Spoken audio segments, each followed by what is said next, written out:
¿Qué es lo que está pasando en Alianza País, el bloque más grande dentro de la Asamblea? A lo largo de esta semana hemos tenido algunos invitados del movimiento de gobierno y todos nos han dicho que más allá de ciertas divergencias, las aguas están calmadas, que no es cierto que haya una división interna, pero lo que era evidente, la cuerda que se tensó a propósito de las elecciones legislativas que se van a realizar este domingo, se rompió ayer en la noche con la renuncia a la bancada de César Rodríguez, uno de los más reconocidos pilares del movimiento que en sus inicios se jugó siendo incluso fuerza de choque cuando había que imponerse, por ejemplo, ante el ex Tribunal Supremo Electoral.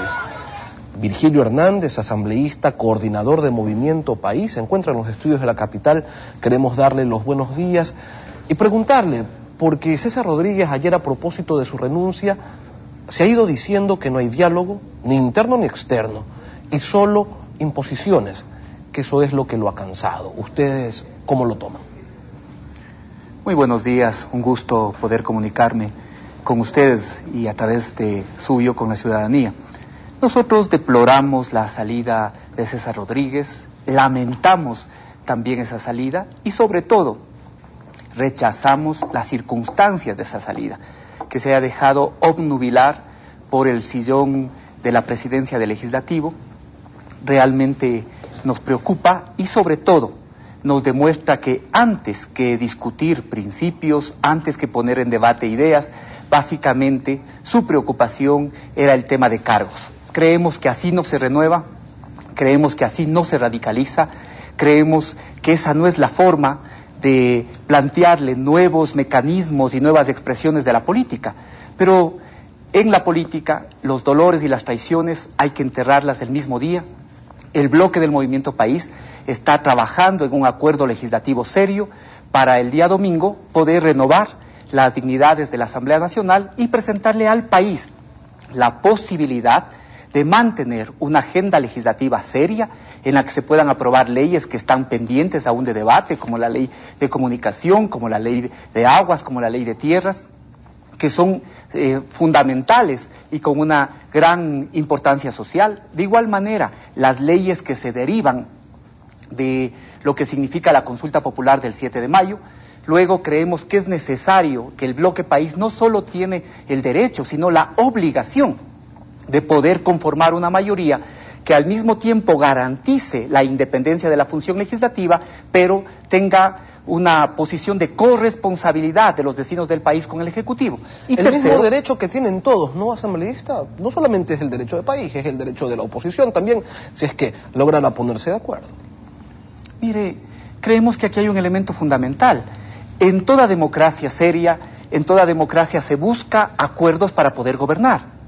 El pueblo ecuatoriano votó por el Movimiento País de forma mayoritaria. Por lo tanto, nosotros creemos que nos corresponde, obviamente, poder conformar esa mayoría. Sin duda, hay otras expectativas, sin duda, la oposición, y eso es lo que nos preocupa, que uno de nuestros coordinadores, o quién fue uno de nuestros coordinadores, quien tenía la responsabilidad de encontrar estos acuerdos y estos acercamientos, ahora básicamente vaya o pretenda ser candidato de la oposición.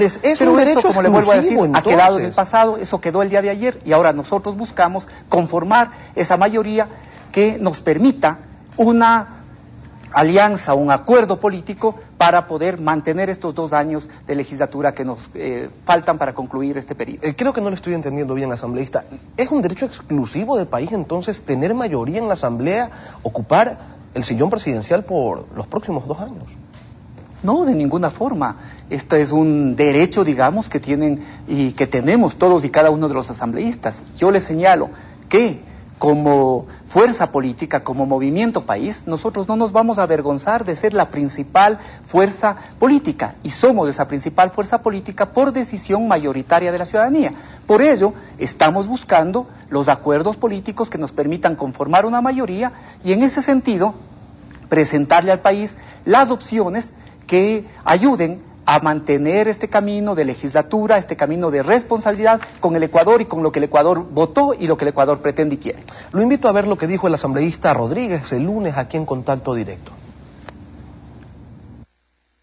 Virgilio Hernández, quien está siendo aludido en mi carta de renuncia, porque yo no lo veo ni lo voy a aceptar jamás como comisario político. Cuando en el escenario de la Asamblea Nacional, que es un espacio de debate, de parlamento, se pretende silenciar voces porque no es funcional o porque no conviene a determinados intereses particulares, me parece que ese es el momento de empezar a cuestionarse de manera absolutamente legítima si es o no un momento de establecer distancias con esas posiciones. Creo que en la Asamblea Nacional hay que empezar por aceptar que la bancada de país no es la Asamblea Nacional y que si nosotros no somos capaces de buscar encuentros y espacios de diálogo con todos los sectores, la gobernabilidad de la Asamblea en estos próximos 2 años va a estar en serios aprietos. ¿En país se debe pedir permiso para opinar? Mire, cuando uno está tratando de juzgar la realidad, siempre corre un riesgo. Y el riesgo que corre es que en lugar de describir lo que está pasando, se esté mirando en un espejo o esté recordando a través de ese espejo lo que ha sido el rol de cada una de las personas. Me parece que eso dice bastante de esta preocupación y sobre todo lo que a nosotros nos llama la atención es que esta serie de dudas, esta serie de inquietudes sobre el proyecto, incluso esta serie de denuncias, surjan a propósito de que el bloque ni apoyó ni propuso su candidatura. Esto es lo preocupante. Esto solo tiene un nombre y la gente lo califica de manera adecuada. Esto se llama ambición, ambición. Y la ambición ha obnubilado la coherencia. Esta obsesión por los cargos ha podido más que la coherencia política de una persona que ha tenido funciones fundamentales, no solo en la Asamblea, sino en el bloque. El asambleísta César Rodríguez fue vicepresidente de la Asamblea Constituyente, ha sido coordinador de la bancada por 2 años y ahora la ambición lo ha perdido. Lamentablemente, esta desesperación por el sillón presidencial legislativo ha podido más que la coherencia, ha podido más que los principios. Cuando está de por medio la discusión de cargos y se abandonan los principios, ya siempre hay duda. Y como le vuelvo a señalar, la gente a eso le llama ambición. A propósito de las coherencias con el proyecto, ayer estuvo reunido el bloque de país definiendo el asunto de las vicepresidencias. Y la cosa estaba entre Mayerly Vázquez, Juan Carlos Casinelli y usted. ¿Cómo quedó al final? Nosotros hemos propuesto precandidatos, le vuelvo a señalar esto. Nosotros tenemos la candidatura del arquitecto Fernando Cordero, que es la candidatura que le vamos a presentar al Pleno de la Asamblea, y obviamente nosotros esperamos ganar con esa candidatura. Cuando se presentan candidatos es para ganar, esto hace todo movimiento político. Nosotros aspiramos ganar con este candidato y se han planteado precandidatos efectivamente para la primera, para la segunda vicepresidencia, pero eso obviamente depende de los acuerdos políticos a los que también lleguemos con los sectores políticos aliados. Esto al igual que la conformación del CAL y de todas y cada una de las comisiones. Eso creemos que es lo legítimo, poder discutir la corresponsabilidad de la Asamblea. Nosotros les hemos dicho muy claramente, y algunos sectores de la oposición saben, que no estamos dispuestos, y el presidente de la República nos ha señalado que primero se va a su casa antes que volver al reparto de ministerios, de gobernaciones. Eso con nosotros no va a pasar.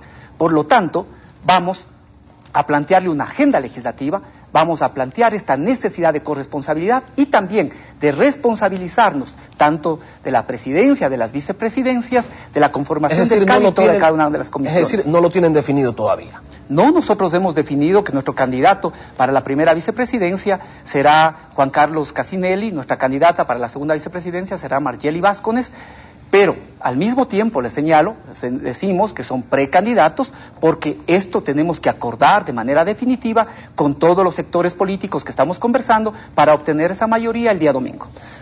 Vamos a otro tema, o mejor dicho, al mismo, pero tal vez de una manera más conceptual.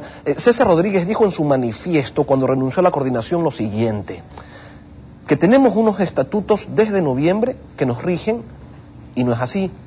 Nos cayeron desde el cielo un ideario retórico y unos estatutos réprobos.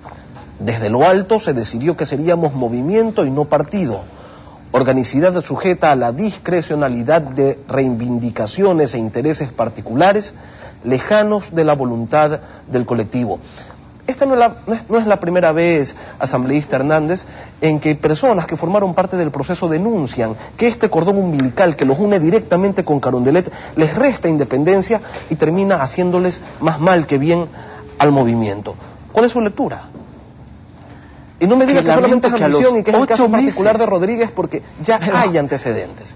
Mire, yo lo que señalo es que es lamentable que a los 8 meses se dé cuenta del tema del ideario, del estatuto, a los 8 meses, ahora que precisamente la ambición le ha obnubilado la razón.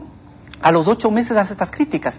Yo le digo algo con toda claridad. Yo respeto profundamente a las personas que se separan por motivos de principios, por motivos ideológicos, por discrepancias con el proyecto. Yo respeto profundamente.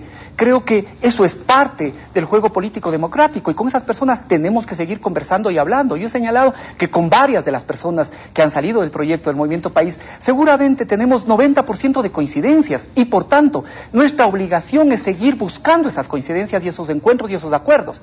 Pero las personas en cambio que renuncian a sus principios por la ambición, que renuncian a sus principios por los cargos burocráticos, si a eso le quieren llamar renovación, si a eso le quieren llamar radicalización, la gente lo califica en cambio de manera adecuada, ambición. Asambleísta, la ambición pero rompe el saco. Yo voy a asumir la postura de abogado del diablo, y digamos que el asambleísta Rodríguez estuvo esperando que ustedes rectifiquen, que esperó 8 meses, a que haya un cambio interno, a que se den cuenta de que ciertos procedimientos no estaban decurriendo de la manera adecuada, y vio que no sucedía, y vio que por el contrario se iba radicalizando esta situación que hoy él denuncia, y por eso llegó un momento en que el vaso se llena, se derrama, y se ve obligado a tomar decisiones. No va más bien por allí. Usted dice que es ambición. Él lo explica de esta otra manera, o al menos así se está tratando de entender. Entonces, ¿por qué tenemos que creer que solamente es la versión de País la que cuenta y no la otra? Coordinador del Movimiento País hasta hace exactamente 15 días. Hasta hace 15 días, él presenta su candidatura al bloque del Movimiento País. En el bloque del Movimiento País no es apoyada esa candidatura, no hay quien proponga esa candidatura, por lo tanto, no es candidato del bloque del Movimiento País y a partir de esto surgen esta serie de reflexiones. Le vuelvo a señalar, yo respeto a las personas que pueden separarse del proyecto por principios o por motivos ideológicos, pero este no es el mismo caso. Aquí hay básicamente la pretensión de ser presidente de la Asamblea de cualquier forma, de cualquier manera, recurriendo a los votos de la oposición, recurriendo a los votos que él tantas veces ha combatido. Pero esto, le vuelvo a señalar, para nosotros ya pasó, es el día de ayer, y ahora estamos buscando acuerdos políticos serios para conformar esa mayoría, para darle al país certeza de que vamos a seguir trabajando con la misma responsabilidad, con el mismo empeño, debatiendo y discutiendo, renovando, sí, permanentemente, renovando y profundizando de manera autocrítica este proceso, renovando en la transparencia, renovando en la participación ciudadana, renovando en la forma en la que debatimos todas y cada uno de los temas que tienen que ser tratados en la Asamblea Nacional. Esa es la forma. Y obviamente, yo también espero que radicalicemos, que en este momento que se polariza la sociedad, por ejemplo, vayamos hacia un proceso de reforma agraria profunda, que nos permita y sobre todo que nos acerque a esa base social que sigue esperando y que confía profundamente en el Movimiento País y en el proyecto. Licenciado Hernández, si no hay problemas entonces, ¿con cuántos votos van a ganar la presidencia? O mejor dicho, ¿cuántos les falta? No, mire, en estos días nosotros estamos desarrollando los diálogos políticos. No, pero deben tener ya un cálculo, deben tener una idea. Uno, para desarrollar una negociación, para tratar de consolidar una mayoría, tiene que partir de una base que no solamente es la de País. Ustedes también tienen otras personas que siempre votan con ustedes. Sí, y básicamente estamos confiando y estamos recurriendo a profundizar los diálogos con esos sectores, con esas personas, con esos movimientos políticos con cuales hemos venido trabajando en el último año. El telégrafo dice que les faltan solamente 2 votos. ¿Esto es verdad? Sí, es que yo creo que se está haciendo una mala lectura. Nosotros creemos en la necesidad de un acuerdo político programático, pero al mismo tiempo Y si usted revisa lo que ha pasado en la Asamblea en estos 2 años, usted va a ver que han sido muy pocas leyes las que se han aprobado con 63 votos. Aquí hemos tenido leyes, la mayoría, que se han aprobado con 70, con 80 votos, porque tampoco se puede poner, y yo no lo hago, a la oposición en el mismo saco. Hay sectores que ahora momentáneamente podemos estar distantes, pero en cambio tienen una posición de responsabilidad con el país, y por lo tanto, en aquellos aspectos y en aquellas leyes que son beneficiosos para el Ecuador y para la mayoría de ecuatorianos, votan, no digo con el acuerdo país, sino votan con estas leyes que favorecen, que benefician al Ecuador y a la mayoría de